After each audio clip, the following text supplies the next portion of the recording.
people have to really do some research about media, television, newspapers. Everybody who's watching, look up Edward Bernays. Okay, Say that again. Look up what? Edward Bernays. Edward Bernays. Now, Edward Bernays is considered the inventor of public relations. Okay, so what Edward Bernays would do is governments would hire him, companies would hire him to spin a narrative through media to program people's subconscious minds to support agendas, to buy products. So I'll give you an example of what he did, one of his campaigns. So Lucky Strike, the cigarette company, their packages were green way back in the 20s. So Lucky Strike wanted to sell more cigarettes because back then women didn't smoke cigarettes at first. So Lucky Strike hired Edward Bernays and said, "We want to get more women to buy cigarettes. What can we do to make this happen?" So this is what Edward Bernays did.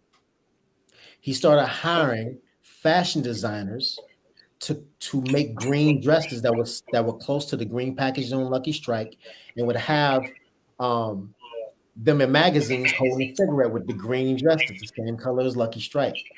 Then what he did at that time, women were protesting for women's rights. So what he did is he infiltrated the whole movement, and he came up with this concept called torches of freedom, and had women smoking cigarettes to represent torches of freedom. Once Wow. women saw this in magazines or saw this on the news, guess what happened? A lot of women started buying cigarettes. So, because of media, a lot of the choices that we make are not our own choices. We are literally funneled into buying certain products, funneled into supporting different agendas.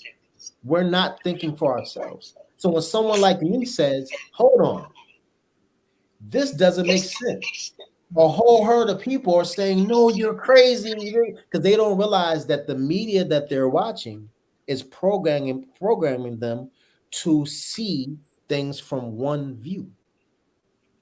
So that's the difference.